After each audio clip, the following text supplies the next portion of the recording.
우리 옆 사람하고 인사 나누십시다. 믿음으로 살아가십시다. 지난주에 어느 장례식장에 가서 이런저런 대화들을 좀 나누었습니다. 그리고 그분이 어느 분에 대한 말씀을 이렇게 하시면서 마지막으로 그런 말씀을 하세요. 그렇게 살아가지 않아도 됐었는데 이렇게 가실 걸 왜 그렇게 살다가 갔을까, 뭐 이런 말씀을 하는 것을 들었습니다. 그 순간 저도 한번 그 이야기를 저에게 적용시켜 보았습니다. 언젠가 저도 여러분들도 이제 그 자리에 서게 되어질 것인데, 그때에 누군가가 평가하기를 김병태 목사 저렇게 안 살아도 됐었는데 왜 저렇게 살다가 갔을까? 이렇게 평가되어진다고 한다면 내가 어떻게 할 것인가? 여러분들은 제 안에 일어났던 그런 질문들이 오늘 이 시간에 여러분들 안에도 일어났으면 좋겠습니다. 언젠가 우리 그 자리에 설 것 아닙니까? 그때의 사람들이 더더구나 주님 앞에, 주님의 공의로운 심판대 앞에 서는 날이 다가오는데, 그때에 주님께서 우리를 보고 뭐라고 말씀하실까? 야, 너 잘 살다 왔다, 이렇게 평가하실까? 아니면 너 왜 그렇게 살다 왔니? 이렇게 평가하실까? 우리 모두 우리의 죽음 앞에서, 그리고 주님 앞에서 잘 살다 왔다 라는 긍정적인 평가받고 칭찬받을 수 있는 저와 여러분들 다 되어지기를 주의 이름으로 축복합니다.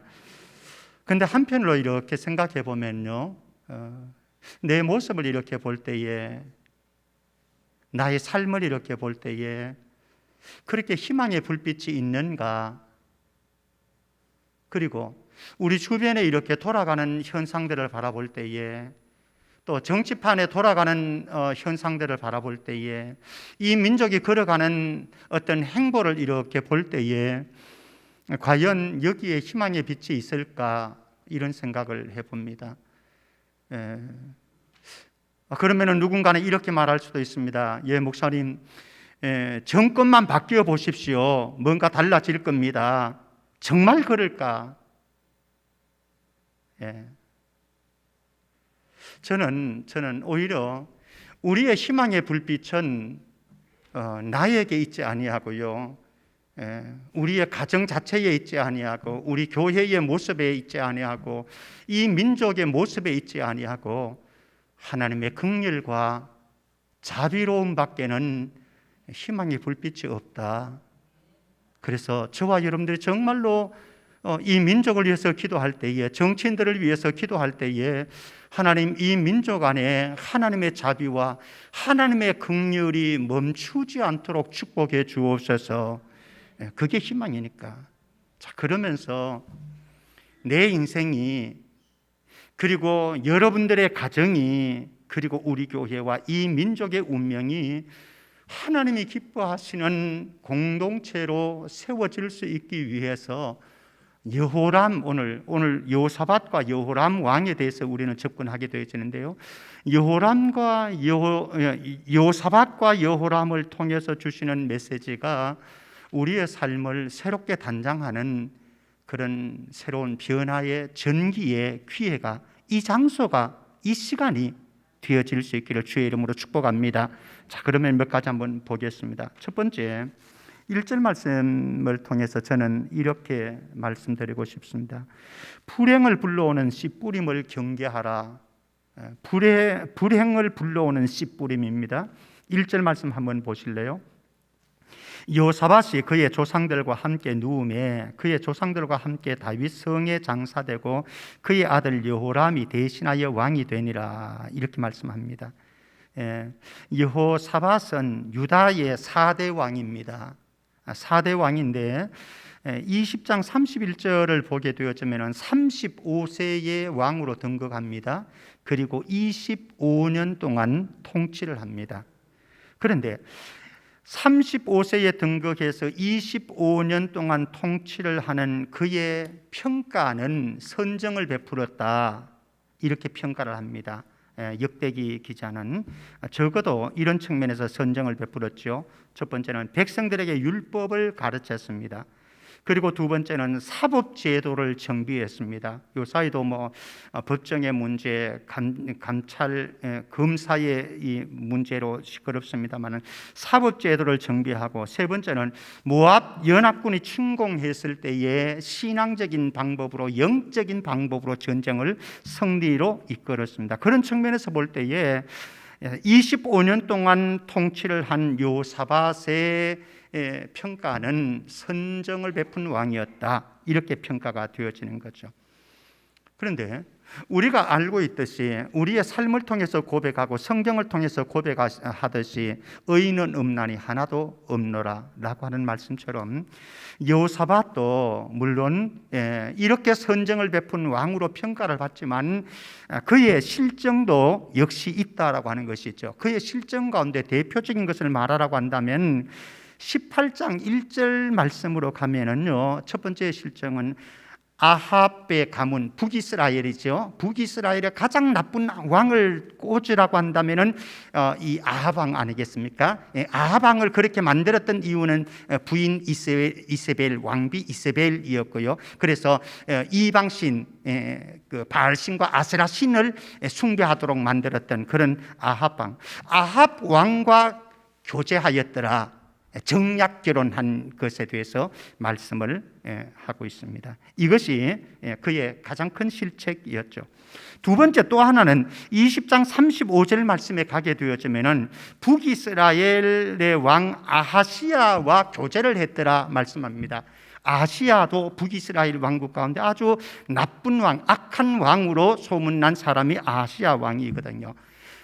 북이스라엘의 지금 여호사밧과 오늘 본문 보게 되는 요람이라고 하는 사람은 남왕국의 왕들입니다. 그런데 북이스라엘의 왕들과 교제를 나누면서 이스라엘 여호와 신앙의 근간을 흔들어 버렸죠. 그래서 바알 숭배를 하고 아세라 숭배를 하게 되어지는 그런 악행을 저질렀다.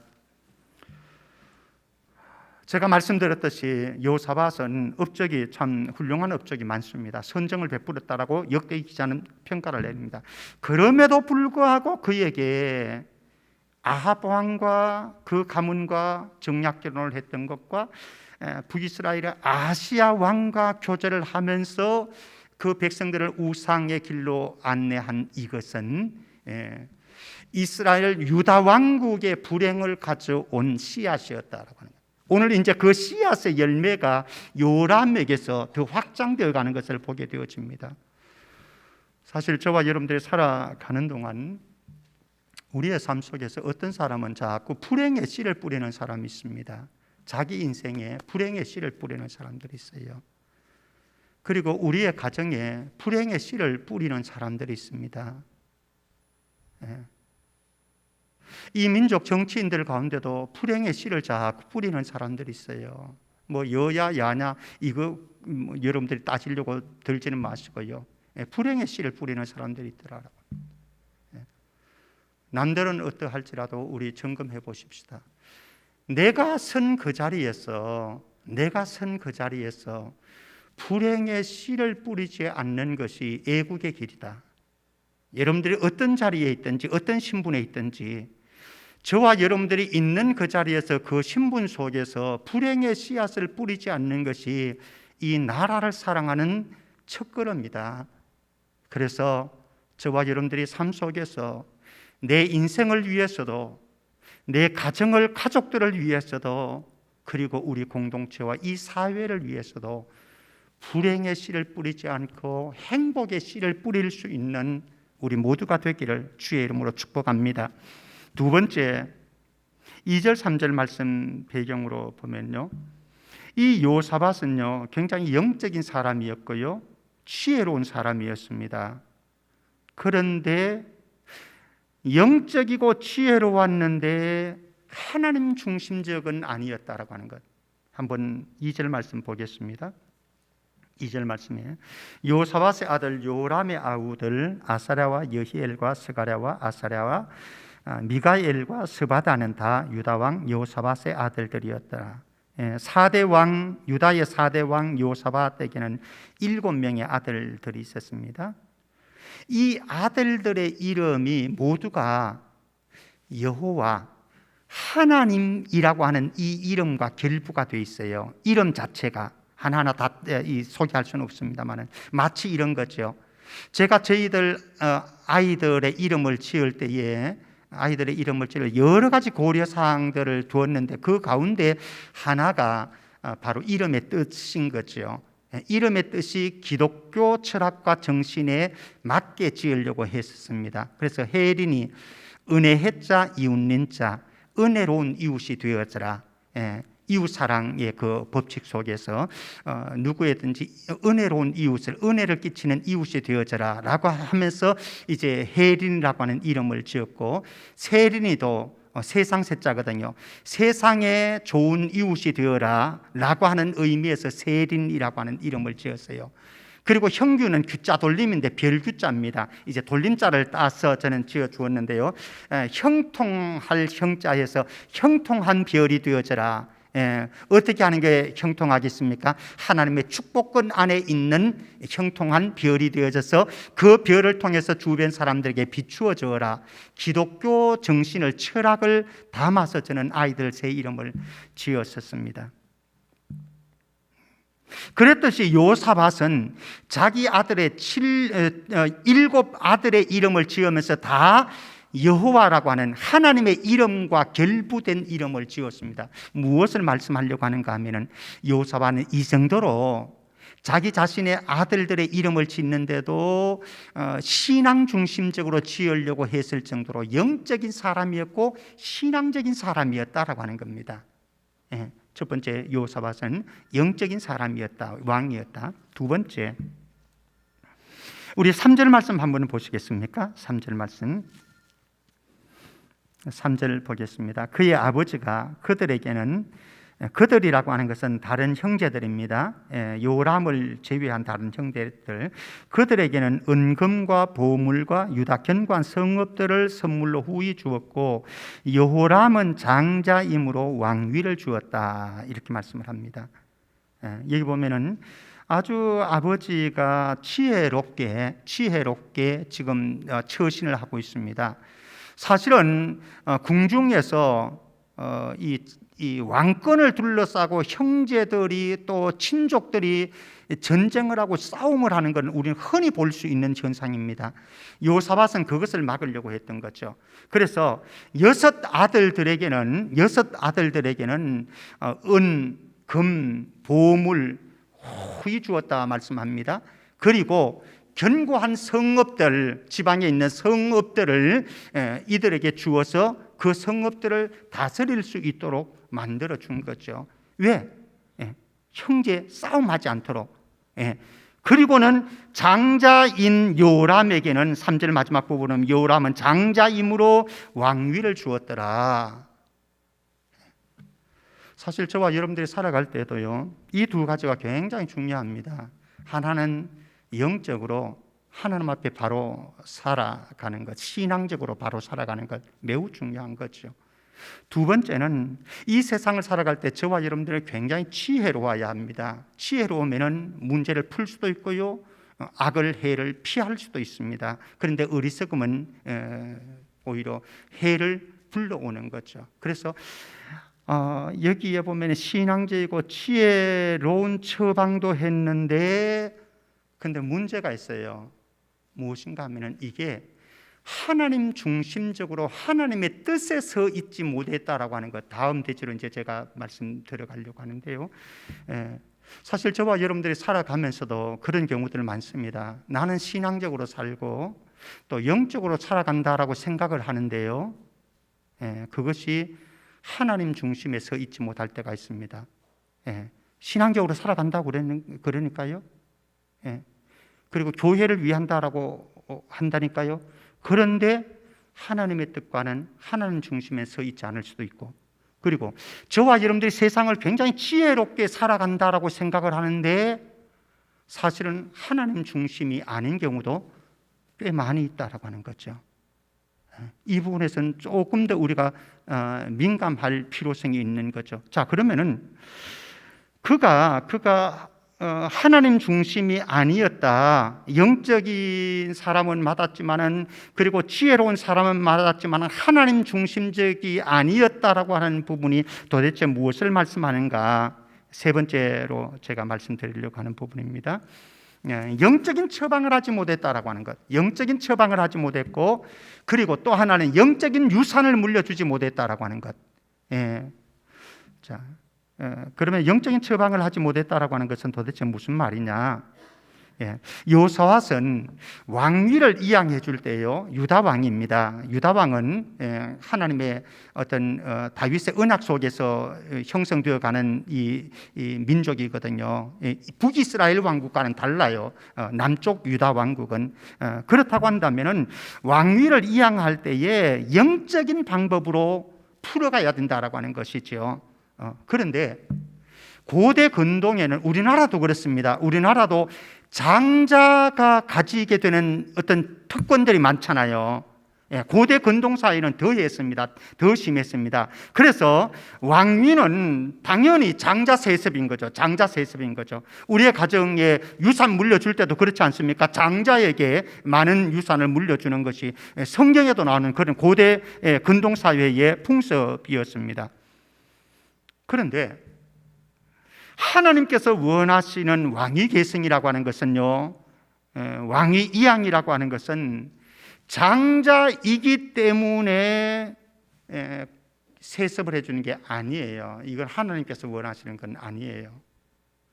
하나님은 무엇을 원하시느냐?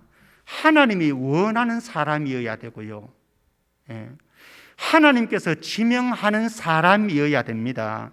그런데 13절에 가면은 엘리야가 이제 여호람을 책망을 하시는데, 무엇을 책망하시는가 하면은 여호람이 자기 형제들을 죽였는데, 조금 이따 나옵니다. 형제들을 죽였는데 너 왜 형제들 죽였냐는 거예요. 그 형제들이 어떠냐? 13절 말씀, 너보다 착한 아우들인데 왜 죽었느냐, 이렇게 말합니다. 너보다 착한 아우들인데, 여기 착하다라고 하는 건 그냥 성정이 착하다, 뭐 성품이 좋다, 뭐 이런 차원으로 생각하면 안 되겠죠. 영적인 의미가 있겠죠. 더 신앙이 좋았다라고 우리는 보아야 되겠죠. 그렇다고 한다면 여호사밧이 자기의 아들들에게 왕위를 계승해 줄 때, 이양해 줄 때에 여호람보다 더 착한, 그리고 하나님의 말씀 가운데 서 있는, 하나님께서 기뻐하시는 다른 형제들에게 왕권을 이양시켜 주어야 되는데, 고대 풍습을 따라서 장자에게 왕위를 세습해 준 것이 잘못된 것이다. 영적인 처방은 아니었다라고 하는 것이죠. 첫 번째. 두 번째는 영적인 유산을 물려주는 부분이었습니다. 이 여호사밧은요, 6 아들들에게는 많은 유산을 물려주어서 왕위를 물려받지 못했기 때문에 일어날 수 있는 불평과 감정들을 무마시키려고 했었습니다. 그래서 금, 은, 많은 보화들을 선물로 후히 주었다, 성경은 말씀하지 않았습니까? 그리고 뿐만 아니라 지방에 있는 성읍들을, 견고한 성읍들을 선물로 주었습니다. 좋지요. 아주 지혜롭게 했지요. 그러나 이 지혜로움이 영적인 것은 아니었다. 자녀들에게 물질적인 유산은 풍성하게 물려주었지만은 영적인 유산을 물려주는 데는 실패해서 영적인 유산을 제대로 물려받지 못했던 여호람은 나라를 망쳐먹었다. 우리도 한번 살펴보아야 합니다. 우리의 삶 속에 여러분들의 자녀들에게 무엇을 물려주기를 원하고 계십니까? 물질적인 유산 물려주는 것이 나쁜 것은 아닙니다. 물질의 유산을 많이 물려주는 것, 아파트를 결혼하는 아들에게 또 딸에게 많은 일 해주는 것 좋지요. 또 아들 딸들이 살아가는데 굉장히 도움이 될 겁니다. 사실은 비빌 언덕이 있으니까요. 그런데 만약에 여러분들의 자녀들에게 영적인 유산을 물려주지 못하고 거기에다가 물질적인 유산을 많이 물려주려고 한다고 한다면 여기서 포기하시고 차라리 그거 자식들에게 물려주는 것보다는 사회에 기부하세요. 오히려 그것이 자식들을 망치지 않는 길일 수도 있습니다.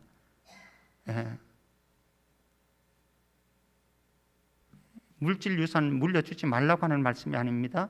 물질적인 유산보다 더 중요한 것은 영적인 유산을 물려주어야 된다라고 하는 거예요. 지금 여러분들의 아들, 딸에게 믿음을 제대로 심어주고 있습니까? 여러분들의 손자, 손녀들의 믿음의 유산 때문에, 영적인 유산 때문에 눈물 흘리고 계십니까? 만약 그게 아니다고 한다면 우리는 그것 때문에 울어야 합니다. 이 나라의 다음 세대들이 지금 사실 흔들리고 있습니다. 위험합니다. 우리 한국 사회가. 그리고 우리 교회의 다음 세대들이 흔들리고 있습니다. 위험합니다. 우리에게 경고입니다. 저와 여러분들이 영적인 처방을 잘해야 됩니다. 지혜로운 것도 중요합니다. 그리고 신앙적이라고 하는 것도 중요합니다. 그러나 정말로 하나님 중심에서 영적인 처방을 하고 있는지, 그리고 영적인 유산을 제대로 물려주고 있는지 다시 한번 점검해서 우리의 가정이, 우리의 다음 세대들이, 이 민족의 다음 세대들이 하나님 기뻐하는 세대들로 세워가는 은총이 있기를 주의 이름으로 축원합니다. 네 번째입니다. 네 번째 5절 말씀 가면은요, 하나님의 경고를 보는 눈을 가져야 한다라고. 하나님의 경고를 보는 눈을 가져야 된다. 5절 한번 보십시다. 요람이 왕위에 오를 때에 나이가 32세라 예루살렘에서 8년 동안 다스리니라. 32세의 5대 왕으로, 유다의 5대 왕으로 등극을 했습니다. 그리고 그의 통치 기간은 8년이었습니다. 8년의 통치 기간은요, 왕들로 보아서는 짧은 통치입니다. 아주 짧은 통치입니다.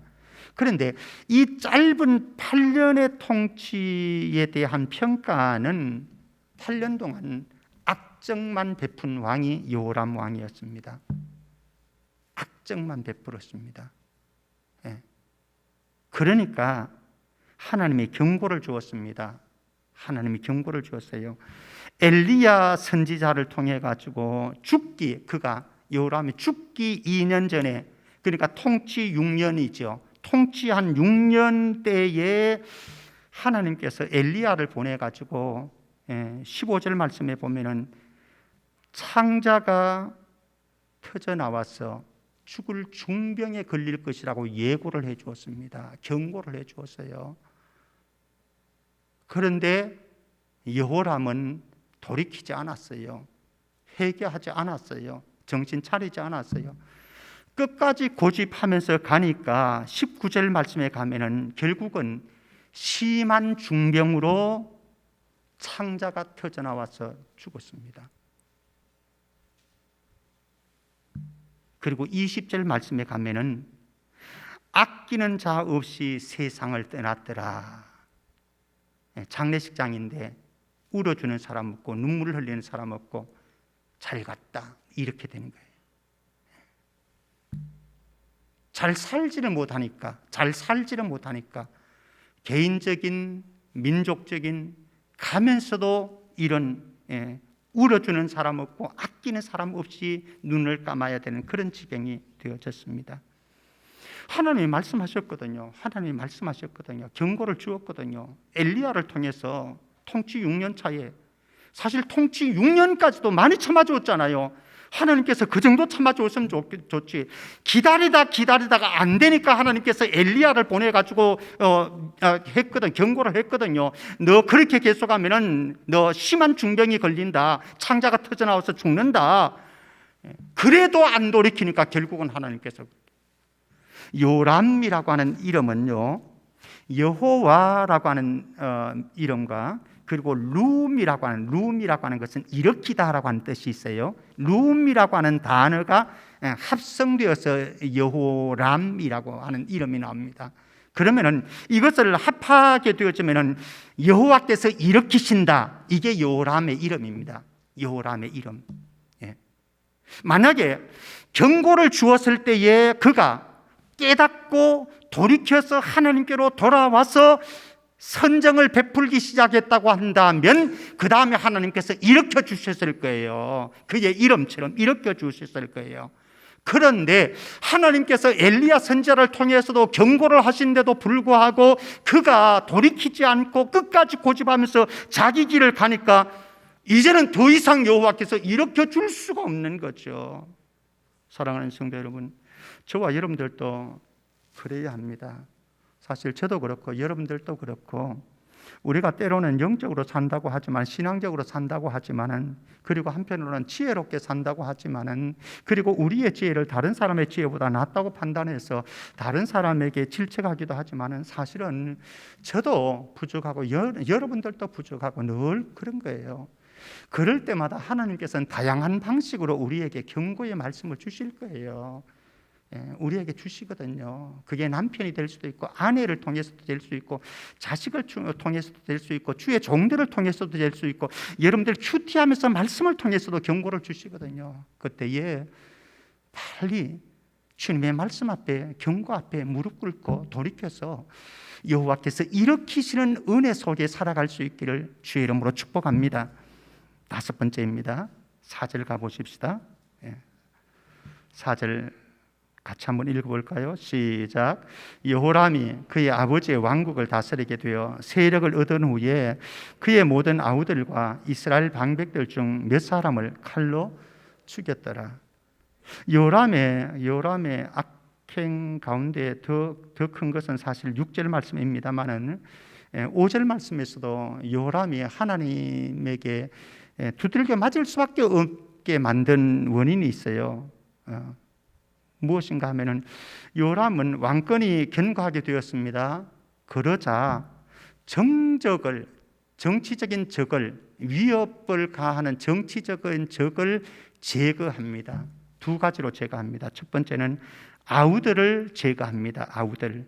13절 말씀 한번 보시겠습니까? 이미 제가 말씀드린 부분이긴 한데요. 13절 보면은 오직 이스라엘 왕들의 길로 행하여 유다와 예루살렘 주민들이 음행하게 하기를 아합의 집이 음행하듯 하며, 이게 큰 부분인데요. 또 다른 부분, 오늘 본문과 연결돼서 또 내 아비 집에서 너보다 착한 아우들을 죽였다. 너보다 착한 아우들을 죽였다. 왜? 정치적인 위협이 될 수 있으니까 정적 제거한 거죠. 지혜로울 수 있습니다. 인간적인 차원에서 보면은 자기 정권을 유지해 나가는데 왕권을 유지해 나가는 차원에서 본다면은 지혜로울 수도 있어요. 그러나 하나님이 원하시는 것은 아니었다라고 하는 거죠. 하나님이 원하시는 것은. 그리고 또 누구를 죽였느냐? 4절 말씀 다시 돌아갔어요. 요람이 그의 아버지의 왕국을 다스리게 되어 세력을 얻은 후에 그의 모든 아우들과 이스라엘 방백들 중 몇 사람을 칼로 죽였더라. 이렇게 말씀합니다. 이스라엘 방백들 중. 그런데 이 방백들은요, 그의 선왕이었던 4대 여호사밧 왕은 백성들을 율법을 가르치기 위해서 이 방백들을 세웠습니다. 한번 보실까요? 17장 7절입니다. 17장 7절. 그가 왕위에 있은 지 3년에 그의 방백들을 벤하일과 오바댜와 스가랴와 느다넬과 미가야를 보내어 유다 여러 성읍에 가서 가르치게 하고 여호사밧 왕이었습니다. 여호사밧 왕은 방백들을 세워가지고요, 그 방백들을 지방으로 보내서 백성들에게 율법을 가르쳤습니다. 이렇게 세워놓은 방백들인데 이 방백들이 율법을 가르치고 그 율법 안에는 우상을 섬기면 안 된다라고 하는 하나님의 지엄한 명령이 담겨져 있는데, 이 요람은 북이스라엘의 이 아합과 사귀면서요, 아합과 아합과 이세벨이 섬기고 있는 바알신과 아세라신을 수입을 해왔거든요. 그러니까 이거에 이 바알과 아세라를 숭배하도록 만드는 이 정책에 위협이 되는 거죠. 방백들이. 그러니까 이 방백들도 죽입니다. 결코 하나님이 원하시는 것이 아니었죠.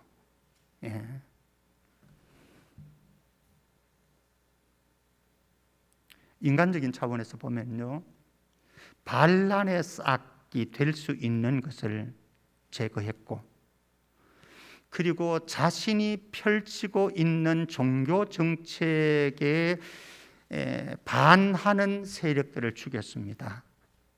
지혜로울 수 있습니다.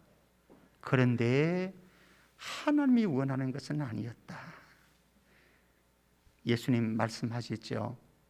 로마 군사들이 예수님 체포하려고 오자, 그러자 베드로가 칼을 빼들고 말고의 귀를 자르지 않습니까? 그때 예수님 뭐라고 말씀하셨죠? 야 베드로야, 칼을 너의 칼집에 꽂으라. 칼을 사용하는 자는 칼로 망한다. 이 여호람이 왕권을 유지하는 길이 무엇입니까? 칼을 빼들고 정적을 죽이면 왕권이 유지됩니까? 아니지요. 사울을 보십시오. 사울이 다윗을 죽이려고 그렇게 했습니다. 그러나 하나님께서 다윗을 잡고 계시니까 괜찮은 거예요. 그러니까 여호람이 인간적인 방법으로 아우들을 죽이고 유력한 방백들을 살해해서 내 정권을, 왕권을 유지해 나가겠다. 하나님께서 안 하시면 끝나는 거죠. 이게 뭐 우리의 인생에 그렇지 않습니까? 그래서 우리의 인생에 사실 우리 한국 정치를 바라보면서요, 한국 정치가 보복 정치 아닙니까? 보복 정치. 또 모르겠어요. 이번 정권이 바뀌게 되었지만 다음 정권이 또 보복하는지 모르겠어요. 우리 국민들이 원하는 건 보복 정치가 아니에요. 또 하나님이 원하시는 건 보복 정치가 아니에요. 성경의 진리에 맞지 않아요. 칼을 칼집에 꽂아야 되는 거죠. 그런데 사실 저도 여러분들도 삶을 살아가면서 얼마나 많이 마음의 칼들을 빼고 있는지요. 심지어는 아내에게, 남편에게 보복하기도 하고, 심지어는 우리의 믿음의 동력자들에게 보복하기도 하고, 심지어는 우리의 이웃들에게, 직장의 동료들에게 보복하기도 하고, 우리 모두가 혹시 마음의 칼을 빼들고 있다고 한다면 그것을 칼집에 꽂아서 하나님이 원하시는 길로 우리가 가서 하나님께서 우리를 보호해 주시고 하나님께서 우리의 삶을 이끌어 가시는 경험들이 일어날 수 있기를 주의 이름으로 축원합니다. 여섯 번째는요, 어리석은 길을 선택하지 말아야 된다라고 하는 것입니다. 우리 6절 말씀 한번 보시겠습니까? 6절 같이 봅니다. 시작. 그가 이스라엘 왕들의 길로 행하여 아합의 집과 같이 하였으니 이는 아합의 딸이 그의 아내가 되었음이라. 그가 여호와 보시기에 악을 행하였으나. 치명적인 거죠. 이게 지금 유다 왕입니다. 그런데 북이스라엘의 아합 왕과 손을 잡았어요. 물론 아버지가 뿌려놓았던 씨앗입니다. 아버지가 아합과 정략 결혼을 시켰거든요. 누구를? 자기의 아들 여호람과 이 아합과 이세벨의 딸 아달랴를 결혼시켰어요. 사실 아합을 망하게 만들었던 것 누구 때문입니까? 이세벨 때문이에요. 여호람을 망하게 만들었던 큰 원인이 누군가 하면은 아합과 이세벨의 딸인 아달랴예요. 아달랴가 자꾸 남편에게 하니까 남편이 이렇게 되어버린 거예요. 우리 인생은 선택입니다. 계속해서 선택입니다. 어떤 것을 선택하느냐. 근데 그 선택의 기로에는요, 지혜로운 선택도 있고 어리석은 선택도 있는 거죠. 그런데 불행하게도 여호람은 어리석은 길을 선택했어요. 그러니까 그의 왕조는 무너질 수밖에 없는 거죠. 저와 여러분들도 마찬가지입니다. 우리는 수없는 선택의 기로에 서게 되어집니다. 오늘도 여러분들 어떤 것을 선택하고 계실 겁니다. 그때에 정말 하나님이 기뻐하고 하나님의 말씀의 기준에 맞는 그 길 선택해서, 지혜로운 길 선택해서 하나님께서 우리에게 주시는 모든 은혜와 축복들을 보존해가고 더 크게 만들어갈 수 있는 은혜가 있기를 주의 이름으로 축원합니다. 마지막 하나 7절 말씀 마무리 보고 가겠습니다. 7절 같이 한번 볼까요? 7절 같이 시작. 여호와께서 다윗의 집을 멸하기를 즐겨하지 아니하셨음은 이전에 다윗과 더불어 언약을 세우시고 또 다윗과 그의 자손에게 항상 등불을 주겠다고 말씀하셨습니다. 여호람의 악행을 생각하면요, 하나님께서 당장 여호람 제거하실 수가 있어요. 그리고 왕위에서 끌어내릴 수가 있어요. 그런데 하나님께서는 끊임없이 참아주시고, 왜? 자비하신 분이시기 때문에. 그런데 그 참아주시는 원인 가운데 핵심은 무엇인가 하면 바로 다윗과 맺었던 언약이에요. 다윗과 맺었던 언약 때문에 여호와께서 다윗의 집을 멸하기를 즐겨하지 아니하셨음은 다윗의 집에 여호람이 속해 있었기 때문에, 다윗의 집에 속해 있었기 때문에 저와 여러분들도 그런 거예요. 저와 여러분들이 예수 그리스도에게 속해 있는 자이기 때문에 우리가 피할 수 있는 재앙들이, 진노들이 얼마나 많은지 몰라요. 그래서 주님은 우리가 범죄하고 때로는 실수를 하고 때로는 주님께서 원하시는 길을 걸어가지 않는데도 불구하고 하나님께서 우리를 멸하시기를 즐겨하지 않는 이유는 예수 그리스도에게 속해 있기 때문에 그렇다라고 하는 거죠. 그래서 다윗과 그 자손들에게 항상 등불을 주겠다 약속했습니다. 등불을 주겠다라고 하는 약속이 무엇인가? 사무엘하 7장 16절입니다. 사무엘하 7장 16절 말씀 같이요. 시작. 내 집과 내 나라가 내 앞에서 영원히 보존되고 내 왕위가 영원히 견고하리라 하셨다 하라. 항상 등불을 주겠다라고 하는 이 말씀은 영원히 보존되고 영원히 견고하리라, 빼앗기지 아니하리라, 이 말씀인 거예요. 다윗의 왕위가 끝나지 않을 것이다, 여기에서 멸해지지 않을 것이다 라고 하는 거예요. 다윗의 왕위. 그런데 이 역대기 기자에 의하면요, 다윗의 왕조는 시드기야를 종점으로 해서 끝나요. 그리고 유다 백성들이 바벨론으로 포로로 끌려가서 돌아왔을 때도 다윗의 후손이 왕위를 보존하지 못해요. 그러니까 어떻게 생각하면 다윗의 왕위는 끝났어요. 끝났습니다. 하나님의 말씀이 어긋난 것 같아요. 희망이 없어 보입니다.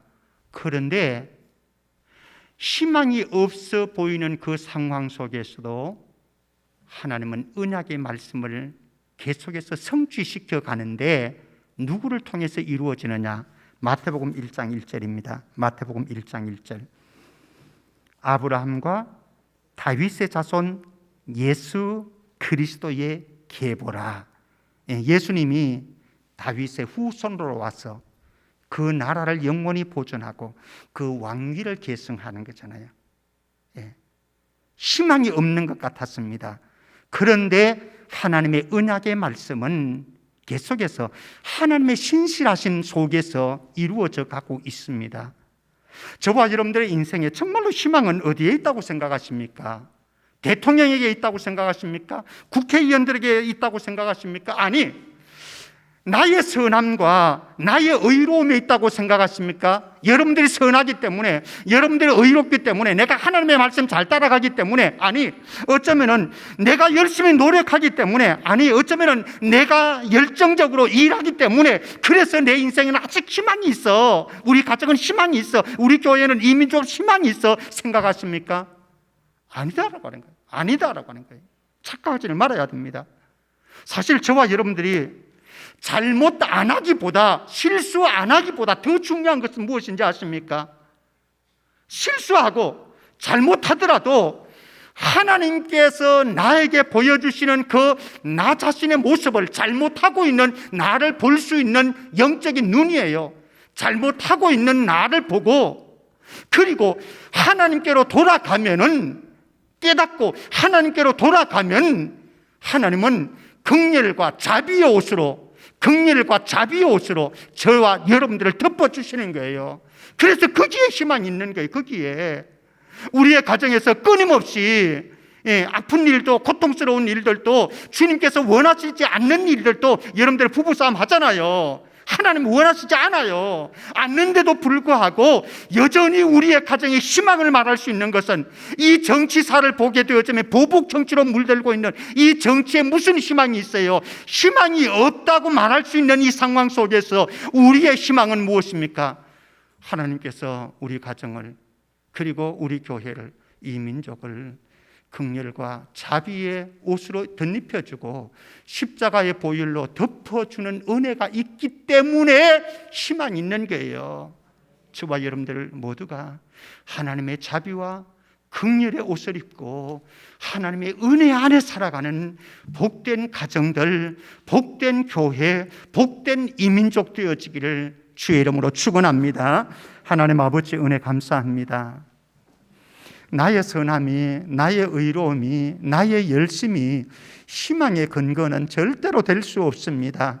그저 주님의 사랑과 주님의 자비와 은총밖에는 없사오니 하나님이여 우리의 가정에 긍휼을 베풀어 주시고 우리 교회와 이 민족에게 하나님의 자비와 긍휼을 풍성하게 부어 주옵소서. 거룩하신 예수 그리스도 이름으로 기도하옵나이다. 아멘.